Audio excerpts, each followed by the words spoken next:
Hospitalised হওয়ার পর আমার আম্মুর বিভিন্ন আশ্চর্যজনক জিনিস শুরু হয়, যেমন কালো বমি, কালো রক্ত।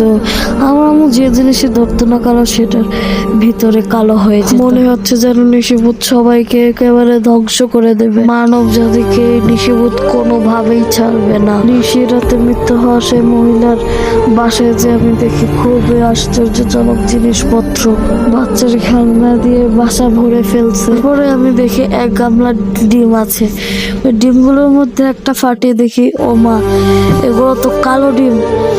আমার গা শিউরে উঠলো। আমি তৎক্ষণাৎ স্থান ত্যাগ করে ছাদে যাওয়ার পর দেখি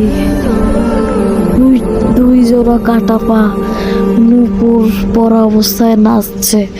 আমি তৎক্ষণাৎ স্থান ত্যাগ করতে যেয়ে অজ্ঞান হয়ে পড়ি।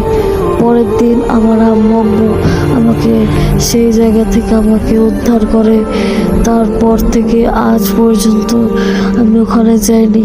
কিন্তু প্রশ্ন হলো, আমার আম্মুকেও কেন ছাড়ছে না? আমার আম্মু তো কোনো দোষ করে নাই। এসব জিনিস ভাবতে ভাবতে আমি ঘুমিয়ে পড়লাম।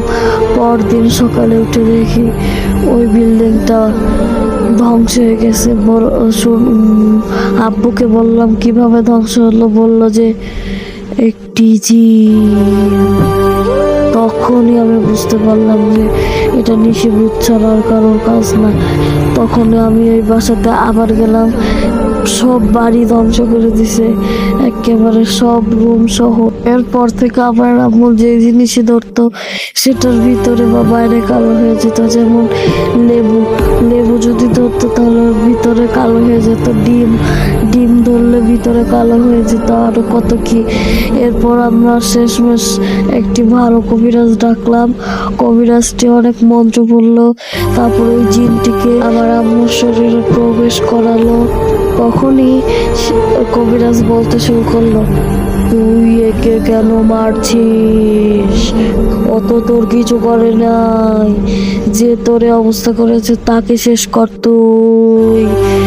এখন জিনিসই উত্তর দিল, মানুষ মানে ভুল, মানব জাতি এক নম্বরের খারাপ, আমি মানব জাতিকে কিছুতেই থাকতে দেবো না। এরপরে জিনটি একটি বড় হাসি দিল। তারপর আমার আম্মুকে হাঁটালো, হাঁটতে হাঁটতে ছাদের উপরে নিয়ে গেল।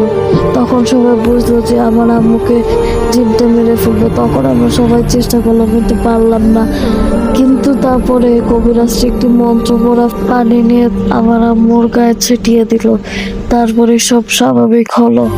তারপরে যদি আমার আম্মুকে জিজ্ঞেস করি, তারপরে আমার আম্মু চেঁচিয়ে উঠতো, কান্না করতো।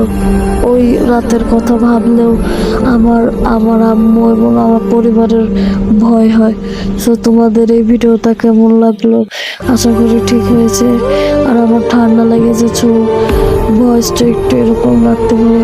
সো আজকের ভিডিও এতটুকুই, দেখা হবে অন্য কোনো ভিডিওতে।